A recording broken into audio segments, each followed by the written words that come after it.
Wyoming Territory, August 1888. The sun was barely over the ridge when Nolan Vexley swung down from his saddle and stared at the cut fence.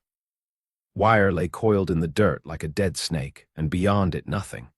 Not a single steer in the ravine, 50 head gone. He ran a gloved hand through his dark hair, heart thudding hard. This was not rustling. This was organized, clean, quiet, and fast. His boots crunched over dry earth as he stepped through the gap. The grass was trampled, hooves pressed deep into the soil, heading southeast. Whoever did this knew the land and how to move cattle without stirring dust. He was halfway to the bluff when he saw her. She was slumped in the scrub brush, legs tucked under her like she had fallen from standing and never gotten up again. No shoes, no hat. Just a torn cotton dress, dirty and sun-bleached. Rope burns ringed her wrists, raw and red. Her hair was tangled and matted to her face. Nolan knelt beside her. "Miss," she flinched hard at his voice, arms jerking in panic. "Easy," he said, holding his hands up. "I am not going to hurt you." "My name is Nolan Vexley. I own this land." Her eyes fluttered open, pale blue, wild with fear. She tried to sit up, but her limbs gave out. "Hold on." He pulled his canteen from his saddlebag and brought it to her lips. "Drink slow." She coughed, then drank. Her throat worked with each swallow like she had not tasted water in days. After a moment, she whispered, "They tied me up. I jumped from the wagon. When it slowed, I ran." "Who?" he asked. Her gaze drifted to the dirt. "Men, 3 of them, took the cattle. I tried to stop them." "One hit me." Nolan's jaw clenched. "You saw them take my herd." She gave a weak nod. He looked her over again. Her feet were torn up from running barefoot across rock and sage. She could not have made it far, just far enough. "Can you ride?" he asked. She hesitated. "I think so." He helped her up. She winced with every movement, but she did not complain. Her hands trembled as he lifted her onto his horse. He walked beside, keeping a hand to her waist so she would not slip. "Do you have a name?" he asked. She glanced down at her raw wrists, then back at him. "Willara Ellison." "All right, Willara, we will get you patched up." He looked at her again. "You are safe now." He took her home. His ranch house sat low on the hill, built from pine and sweat, with a wraparound porch and a view of the southern pasture. No hired hands were around. He had sent them into town yesterday for supplies. He had not expected trouble. He carried her inside. The kitchen smelled faintly of coffee grounds and wood smoke. He set her gently in a chair and rolled up her sleeves. The burns were worse than he thought. Angry, raw, and crusted with dried blood, she watched him, quiet and wary. "I will clean these fast," he said. "It will hurt." She gave a small nod. "Go ahead." He worked with care, dipping a cloth in warm water and dabbing the wounds clean. She did not cry, but her fingers dug into the table edge. "Where are you from?" he asked. "I do not know any more." Her voice was hollow. "They took me from a wagon train 3 weeks ago. I was with my uncle. We were heading west. He tried to fight them. They shot him." Nolan paused. "I am sorry." Willara blinked fast. "They kept me tied in the back of the supply wagon, said they would sell me off once they got what they needed. Then they started moving cattle. I heard them say your name." That caught his attention. "They knew me. They said you had prime stock. That you were too far out to stop them." His stomach turned. He had worked 10 years to build this herd. Every dollar, every winter, every storm he had survived to keep it going. "Did you see where they went?" "South," she said. "Toward the river." One of them had a red bandana on his hat. That narrowed it down. He wrapped her wrists with clean linen strips, then gave her a pair of wool socks and his sister's old winter boots from the closet. Too big, but better than nothing. "You should rest," he said. Willara looked around. "You live here alone," he nodded. "My folks passed. My sister married and moved to Kansas. It is just me now." She looked like she wanted to ask more, but did not. Later, he gave her stew, and she ate slowly, spoon trembling in her hand. He watched her from across the table, the firelight catching the gold strands in her hair. She was young, maybe 20, and far too thin, but there was something strong in her, even in her silence. "You saved me," she said suddenly, voice quiet. I just happened to be in the right place. No. You stopped, you helped. Nolan looked down at his hands. Could not leave you out there. She smiled for the first time. Small. Real. That night, he gave her the guest room and stayed on the porch with his rifle across his lap. He could not sleep, not with cattle gone and thieves nearby. Not with her inside and the thought of what could have happened if he had come an hour later. In the morning, she was standing in the kitchen, barefoot but steady, pouring water into the kettle. You should not be up, he said. I am not made of glass, she said.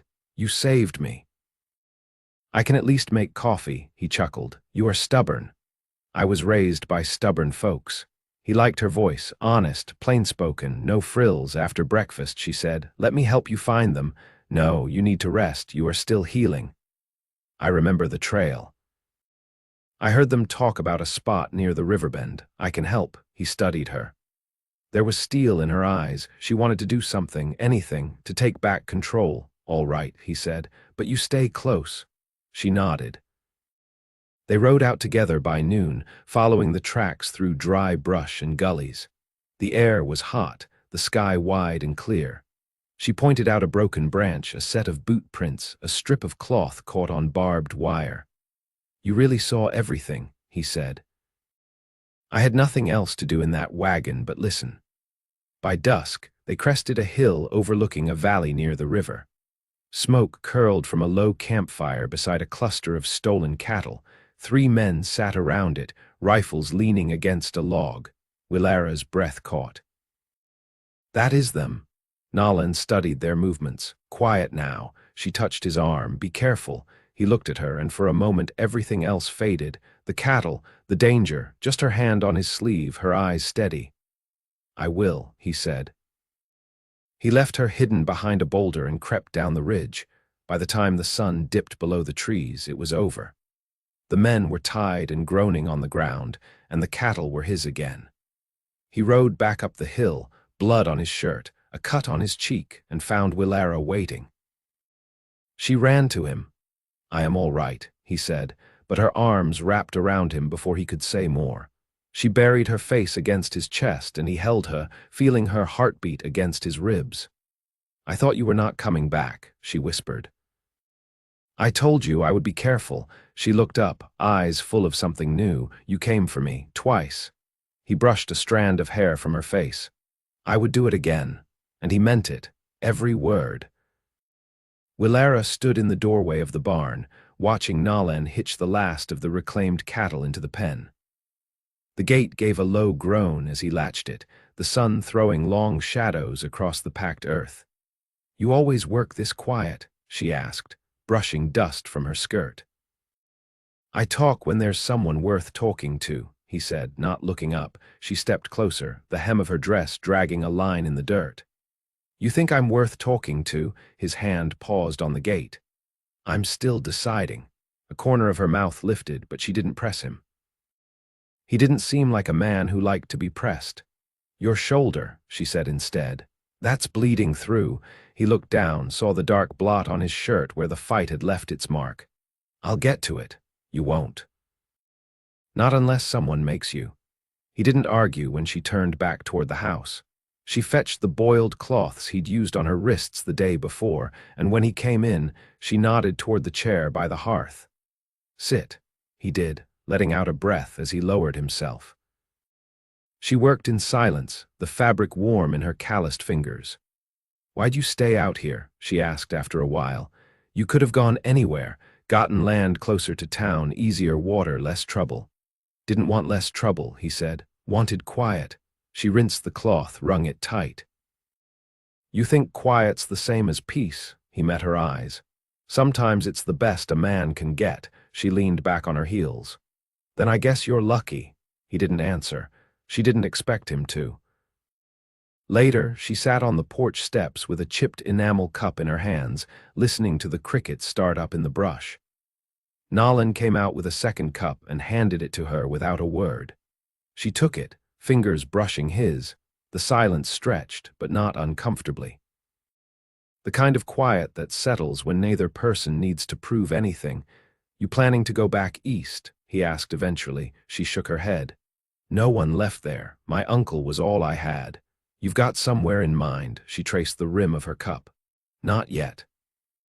I used to think I'd marry some man in a church with stained glass and a roof that didn't leak. Raise a few loud babies and put up preserves in the fall. You still want that. I don't know what I want anymore. He looked out toward the dark line of the hills.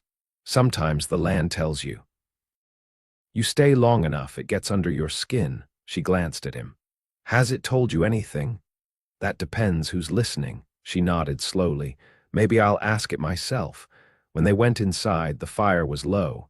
She didn't wait for him to offer the guest room again. She turned toward it, but paused at the threshold. Nalan, she said under her breath. He looked up from where he was banking the coals. Thank you for letting me stay, for not asking things I can't answer. He gave a small nod. You've already told me what matters. She held his gaze a moment longer, then stepped into the room and shut the door. That night, he lay awake in the parlor, the cot groaning under his weight. His shoulder throbbed, but it wasn't what kept him up. He found himself listening for her movements, how soft her steps were, how the floor creaked once when she shifted. There was comfort in the sound, like something had settled right when so much had gone wrong. The next morning, she was already outside when he woke, kneeling by the trough and washing the dust from her face. Her hair was pulled back with a strip of linen, and she looked more solid somehow, like the wind wouldn't blow her over anymore. You think I could earn my keep? She asked as he approached. You planning to stay long enough to? I might. He gave a slow nod. There's fence to mend. She smiled, but it didn't reach her eyes. I've never fixed a fence. You'll learn.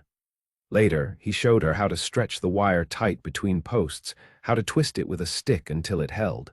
She didn't wince when the barbs bit at her palms. She cursed once when she dropped the hammer, and he laughed for the first time in weeks. They worked side by side into midday, until the heat pushed them back toward the shade of the barn. She leaned against the wooden wall, sweat streaking the dirt on her cheek. I don't know what to do with myself when I'm not running, she said, voice low. You work, he said. And after that, you breathe. She turned her head, studying him. You always say things like that. Like what? Like they mean more than they sound. He shrugged. Maybe. She stepped closer, the space between them narrowing to a breath. You'd tell me if you wanted me gone. I would. But you haven't. He looked at her, quiet and steady. No, I haven't. Her fingers brushed his wrist, then dropped away. Then I'll stay, for now, he nodded once. That evening, she brought out a comb and sat by the fire, working the tangles from her hair with careful fingers. He watched the firelight play along the strands, catching the movement like water over stone. You ever think about leaving? She asked. I used to. And now, I've got cattle back, fences to mend, a woman on my porch who doesn't flinch anymore. She set the comb down. That last one's not nothing. No, he said, it's not. Outside, the wind caught the edge of the roof. Inside, the quiet between them held steady, not empty. Just full of the things they hadn't said yet but would, when the time was right. When the fences were strong again. When the land had finished speaking. The first snow came early that year, light and slow, brushing the tops of the cottonwoods and catching in the seams of the porch rail. Willara stood wrapped in one of Nalan's old blankets, watching the flakes drift down like ash. The folds of her borrowed dress hung straight, stiff with cold, and her breath came out in pale ribbons.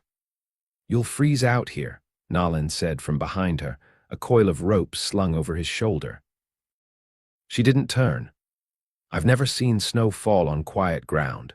Always before, it came with noise, shouting, wagons moving, doors slamming shut. It's different. He stepped down beside her, boots crunching lightly. It's better when you've got a roof over you and a stove going. You always winter here. Every year since I turned 20. She watched a crow lift from a fence post, wings black against the white sky. You ever get tired of being alone? He didn't answer right away. I used to think being alone meant I could keep everything steady, no one to lose, no one to worry after. And now, Now I'm not so sure that was the right kind of thinking. She looked over, her cheeks wind-burnt, eyes steady. I don't want to run anymore. But I don't know what I'm supposed to be now. You don't have to be anything but yourself. That's the part I'm still figuring out, he nodded once. Come on, there's work that needs doing. Inside the barn, the smell of dust and horses filled the quiet. She helped him move the seed sacks to the upper loft, her steps careful on the narrow ladder. When she reached the top, she paused, looking out through the slats toward the hills. I never thought I'd get to be in a place like this, she said. Not after what happened. There's nothing soft about this land, Nolan said as he handed her up the last sack, but it doesn't ask anything about who you were before. She sat back on her heels. What if all I've ever been is someone who survives? What kind of future does that make? He leaned against the beam, the light from the window cutting across his shirt. The kind that's earned, the kind that lasts. She didn't speak for a long while. When she finally did, her voice was quiet. I don't have a last name anymore. Not one that means anything. You don't need one here, he said. But if you wanted one, eventually mine's decent enough. Her breath caught, but she didn't shy away. Later, she helped him hitch the team and haul the last of the hay from the lower pasture. The wagon wheels bit into the frozen ruts, but she kept her balance. Her hands had toughened, her shoulders grown stronger. He noticed. That night, she brought in wood for the stove without being asked. He watched her stack it neatly beside the hearth, her steps quiet but sure. Tomorrow I'll start patching the roof on the old shed, she said. You don't have to keep proving yourself. I'm not, she said. I just don't want to feel useless anymore. He set his coffee down. You never were. She crossed the room, the firelight catching the edge of her jaw. You mean that? I do. Her hand found his, rough palm to rough palm. Then maybe I'll stay past winter. He covered her hand with his. Good. She leaned in, slow and certain, and rested her forehead against his. The fire cracked behind them and the wind moved along the walls, but inside, everything held. Nolan spoke first, his voice low. You're not a burden here, I know, she breathed. Not anymore. They stood like that, still and close, until the coals dimmed and the night settled firm around them. The wind off the ridge carried a sharper edge come mid-November, and the sky held a weight to it that hadn't been there just days before. Nolan adjusted his collar against it as he leaned over the workbench in the shed, sorting through the tools he'd moved from the barn. Behind him, Willara swept the floor of sawdust and broken pine slats, her braid tucked into the back of a wool scarf she'd sewn herself. You always keep your tools in this kind of mess? She asked, her tone dry. They're organized by memory, he said, not looking up. That a polite way of saying you can't find anything, he glanced over his shoulder, catching the faint crease near her eye. I know where what I need is. That's enough. She knelt to gather the twisted nails scattered near the wall. You ever think about building something new out here? Not just fixing what's falling apart, but something that wasn't here before. Nolan tapped the edge of a chisel against the bench. Thought about a second barn, maybe a smokehouse if winter doesn't bite too hard. That's not what I meant, he turned. Then say what you do mean. She stood, brushing her palms clean. A place that's ours, not just yours with me tagging along, a proper home, one we both shape. He looked at her fully then, the way her shoulders squared not out of defiance but out of want. The kind that asked without needing to beg. I've built every wall on this land with my own hands, he said slowly. But I'd tear one down if you told me it didn't feel like yours too. She nodded once. That's all I wanted to know. They didn't speak more on it that day, but he brought out extra boards that evening, laid them in the lean-to under canvas, and checked the lamp oil twice before supper. The next morning, Willara found the old ledger in the bottom drawer of the desk Nolan rarely opened. She flipped through pages of cattle counts, seed orders, and names that hadn't been spoken in years. You wrote everything down, she said, as he entered with a new bundle of kindling.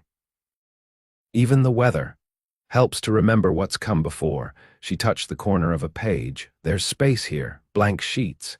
He set the wood beside the stove. Yours if you want them.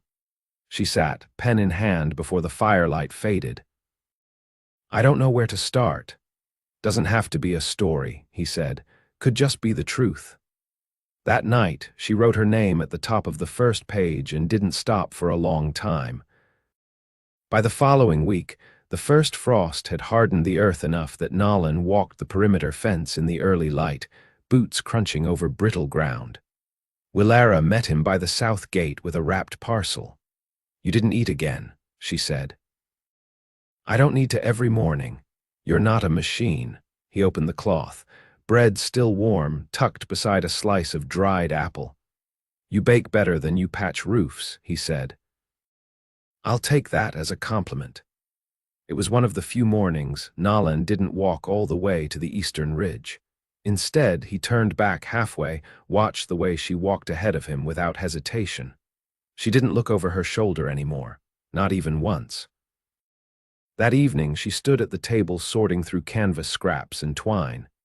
You ever think about having stock of your own? He asked. She blinked, surprised. Like chickens, like goats, or a dairy cow, something that's not mine, something you claim. She rested her hand on the table edge. You mean it, he nodded. You've earned more than just safety, you've earned place. She stepped around the table slowly, eyes never leaving his. I want something with roots, not just something I keep alive. I want it to grow. We'll build it together. She reached for his hand, fingers threading through his. Then I want to stay for good. He pulled her to him, not sudden, not rushed, just close. Her head rested beneath his jaw, and he wrapped his arms around her like he'd been waiting all season to do it right. They didn't say anything more. They didn't need to. The storm that came 2 days later buried the fence posts in snow and knocked the hinges loose on the chicken coop, but the roof held, and the fire never went out. Willara read aloud by lamplight from the ledger, her voice quiet, even. When the wind howled against the windows, Nolan sat by her side, his hand resting warm over hers. By the end of the week, they'd cleared the path to the barn, stacked fresh wood in the lean-to, and measured out space behind the house for a garden fence come spring. And when the snow eased and the light softened, Nolan carved a new name into the ledge above the hearth hers and left space beside it for years yet to come. The thaw came slow that year. By late March, the snow had pulled back from the edges of the pasture, leaving behind a dull, wet patchwork of earth and ice. The creek swelled with meltwater, and the air carried that mudded scent of things waking up, cautious but alive. Willara stood just beyond the porch, one boot sunk ankle-deep in soft earth, her skirt hitched up in one hand. She held a coiled length of twine in the other and studied the stretch of ground they'd marked for the garden. Nolan approached from the shed with a bundle of stakes over his shoulder, his breath still visible in the morning chill. You're sure about this spot? He asked as he set the stakes down. The light's strongest here come morning, she said.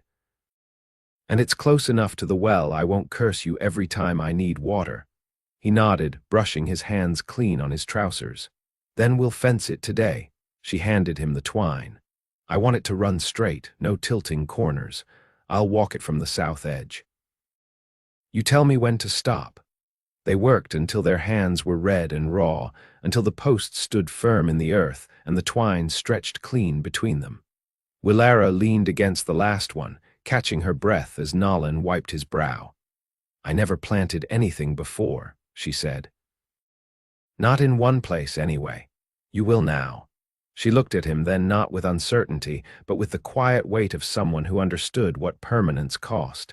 I want beans and squash, she said. Ones with roots that go deep. We'll get seed from town next week, he said. Edna keeps a good stock.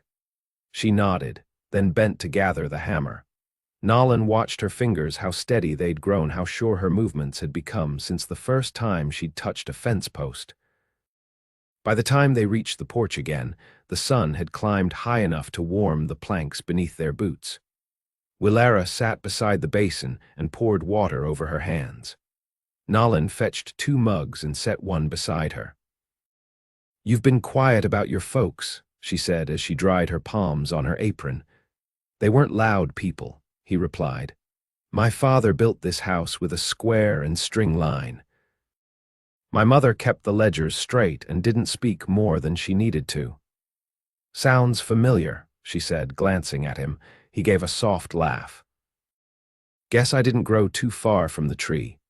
She sipped from her mug and looked out across the pasture, now striped with melt lines and the hoof prints of restless cattle. "Do you ever think about having a family? I mean, more than what we already share here?" He didn't answer right away. "Then, I used to think it wasn't for me, too much risk, too much to lose. And now, I think if it's built with the right hands, it doesn't feel like a risk." Willara turned toward him, her eyes steady. "I want that. With you." He reached out, his hand settling over hers. "We already started it." 3 days later, they rode into town together, the wagon bed lined with straw and a list tucked into Willara's coat pocket, written in her own careful hand. She greeted Edna at the mercantile door, her voice firm but kind, and chose the seed packets herself: beans, squash, turnips, and 1 small bundle of sweet corn. Nalin waited while she paid, his arms crossed loosely as he watched her speak with confidence to a woman who, months ago, might have pitied her. Now she didn't need pity. She had place. On the way back, they stopped at the ridge overlooking the river. The wind had softened since winter, and patches of grass had begun to show between the rocks.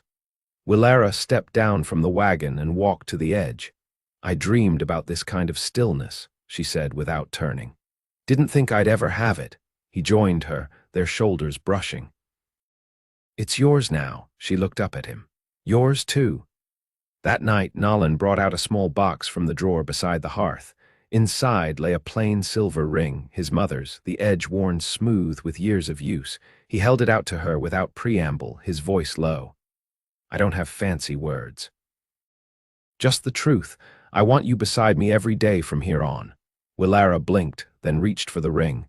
She slid it onto her finger and closed her hand over his. "That's forever," Nalin vexedly. "It is," he said. They were married under the cottonwood that spring, just as the buds opened and the garden broke through the earth. Edna came out to witness, and the preacher from the next county rode up with a small book and a broad grin.